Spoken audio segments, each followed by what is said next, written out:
Voilà, grande est notre joie de partager avec vous la parole de Dieu cette nuit. Nous croyons que cette parole trouvera trouvera place dans votre cœur et nous croyons que cette parole bénira votre vie. Nous bénissons le Seigneur, lui qui rend possible ces moments, lui qui nous capacite afin que nous puissions partager cette parole avec vous. Merci de vous disposer. Nous prions pour la parole, Père, merci pour cette parole qui est puissante, afin de transformer une vie cette nuit. Précieux fidèle Saint-Esprit, donne-nous de communiquer ta parole avec autorité. Au nom glorieux de Jésus, merci de glorifier, Père Jésus, pendant ces moments de ta parole. Alléluia. Alors, peuple de Dieu, nous sommes en train de tourner autour d'un grand sujet qui sera introduit cette nuit, qui est dénommé 3 types d'hommes. En parlant des 3 types d'hommes, nous sommes en train de faire allusion à l'homme animal, l'homme charnel, ainsi que l'homme spirituel. Et aujourd'hui, nous serons en train de tourner pendant ces quelques minutes autour de l'homme animal. Est-ce que quelqu'un peut noter homme animal? On va essayer de comprendre ensemble avec vous ce qu'est un homme animal.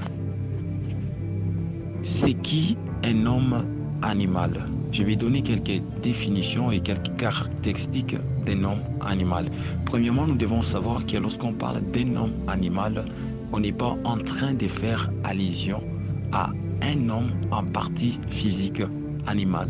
Donc, par exemple, un homme qui a une tête d'un lion, non. Mais plutôt quand on parle d'un homme animal, on est en train de faire allusion à un homme en pensée animale, en réaction animale, en acte animal. Donc, en d'autres termes, c'est un homme qui réfléchit comme un animal, un homme qui réagit comme un animal, un homme qui pose des actes comme un animal. Quand il te parle, c'est comme un animal. C'est un homme qui sait donc, quand vous êtes en face de lui, vous avez l'impression d'être en face d'un animal. C'est un homme, quand il fait des choses, quand il pose des choses, vous avez l'impression d'être en face d'un animal. Un homme qui fait tout comme un animal, un homme qui marche comme un animal, un homme qui se comporte comme un animal. C'est un homme dont en Swahili on dit Muntunyama, un homme qui réfléchit comme un animal. Il fait tout à l'église, tout ce qu'il fait, c'est comme un animal, que ce soit dans un véhicule. Quand il répond, quand il réagit, vous avez l'impression d'être en face d'un animal. Par exemple, un animal ne sait pas s'habiller. Maintenant, toi, tu t'habilles à moitié nu. Qui es-tu? Un animal ne sait pas demander pardon et il ne pardonne jamais. Il ne se fait jamais des reproches. Un animal ne sait pas aller à l'église. Ainsi, un homme animal ne sait pas aller à l'église. Un homme animal ne sait pas prier. Il ne sait pas lire la Bible. Un homme animal n'est pas intéressé par les choses de Dieu. Un homme animal ne respecte pas les grandes personnes. Un homme animal, il parle comme un imbécile. Un homme animal, quand il te répond mal, ça ne lui fait rien parce qu'il est animal. Un homme d'après la Bible est celui-là qui a été créé à l'image et à la ressemblance de Dieu. Ainsi, tout homme qui ne reflète pas l'image et la ressemblance de Dieu est un homme animal. L'homme a été créé à l'image de Dieu. Et Colossiens chapitre 1er, le verset 14 nous dit que Christ est l'image de Dieu invisible. Ainsi, tout homme qui se dit être homme doit refléter l'image de Christ. Quand je parle de Christ, je vois la parole qui s'est faite chair. Quand je parle de la parole faite chair, je vois aussi la parole écrite. Ainsi, tout homme qui se dit être homme doit refléter Christ en mettant en pratique la parole de Dieu. Ainsi, si tu ne mets pas en pratique la parole de Dieu, tu es un homme animal, un homme animal. 1 Corinthiens chapitre 2, le verset 14, la Bible dit « Mais l'homme animal ne reçoit pas les choses de l'Esprit de Dieu, car elles sont une folie pour lui, et il ne peut les connaître parce que c'est spirituellement qu'on en juge. L'homme animal ne reçoit pas les choses de l'Esprit de Dieu. L'homme animal, c'est tout homme qui ne reçoit pas les choses de l'Esprit de Dieu. Il ne reçoit pas les choses de Dieu. Il ne peut pas les comprendre. Il ne peut pas les recevoir. Les choses de Dieu ne peuvent pas entrer en lui. La parole de Dieu ne peut pas pénétrer. Les choses de Dieu ne peut pas les recevoir. C'est qui est un homme animal? Un homme animal est celui-là qui ne peut recevoir les choses de l'Esprit de Dieu. Il ne peut pas recevoir les choses de l'Esprit de Dieu. La musique chrétienne l'ennuie. La parole de Dieu l'ennuie. Les choses de Dieu ne pénètrent pas en lui. Les bonnes choses ne peuvent pas pénétrer parce qu'il est animal. Il ne peut pas recevoir ni il ne peut pas connaître les choses de l'Esprit de Dieu. Un homme animal ne peut jamais comprendre les choses de l'esprit ni les supporter. Un homme animal, les choses de l'esprit ne peuvent pas pénétrer en lui. Un homme animal, quand on prophétise, pour lui, on est qu'en train de nous imaginer des choses. Pour lui, on a touché au fétiche. Pour un homme animal, pour prophétiser, il faut toucher au fétiche. Pour un homme animal, pour être béni, il faut toucher au fétiche. Pour un homme animal, c'est anormal de parler avec une sœur à l'église. Quand on parle avec une sœur à l'église, c'est soit on est en train de sortir avec la sœur. L'homme animal a sa façon de réfléchir qui est animal.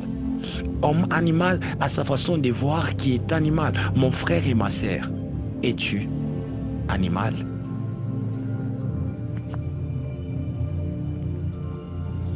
Pour un homme animal, quand on offre à l'église, on ne fait qu'enrichir le pasteur. Il ne voit pas Dieu derrière le pasteur. Oui, c'est pourquoi la Bible dit qu'un homme animal ne peut pas connaître les choses de Dieu. Ça ne peut pas pénétrer en lui. Et pour un homme animal, payer sa dîme, c'est enrichir le pasteur. Il ne peut pas le faire parce que c'est un homme animal. Il ne voit pas Dieu derrière le pasteur. Il ne voit pas Dieu derrière le bâtiment qui est l'église.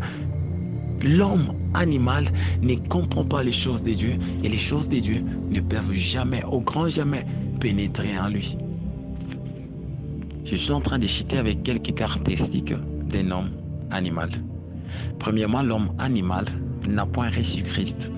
Tout homme qui n'a point reçu Christ est animal. L'homme animal, Christ est en dehors de sa vie. L'homme animal dirige lui-même sa vie. L'homme animal se donne à la magie, il se donne à l'occultisme. Il est dans des choses qui ne glorifient pas Dieu. Il est dans des choses du monde. L'homme animal. L'homme animal ne s'intéresse pas.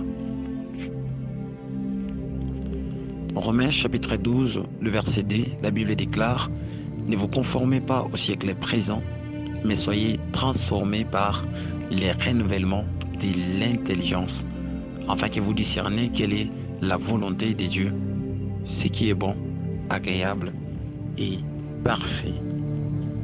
Matthieu chapitre 3, le verset 36, la Bible déclare: celui qui croit au Fils a la vie éternelle, celui qui ne croit pas au Fils ne verra point la vie, mais la colère de Dieu demeure sur lui. Je cite en disant ceci que l'homme animal réfléchit comme un animal, il pense comme un animal. Mais cette nuit, il est possible de voir ses pensées être renouvelées. C'est pourquoi la Bible déclare: ne vous conformez pas au siècle présent, mais soyez transformés par les renouvellements de l'intelligence. Mais pour que cela arrive, la Bible déclare que celui qui a le Fils a la vie. Il faut recevoir Christ. Et quand nous recevons Christ, Christ par son esprit renouvelle notre intelligence. N'oubliez pas, l'homme animal subit la colère de Dieu. Il verra l'enfer. Il est temps que tu reçoives Christ et que tu te laisses transformer par les renouvellements de l'intelligence. Que le Seigneur vous bénisse.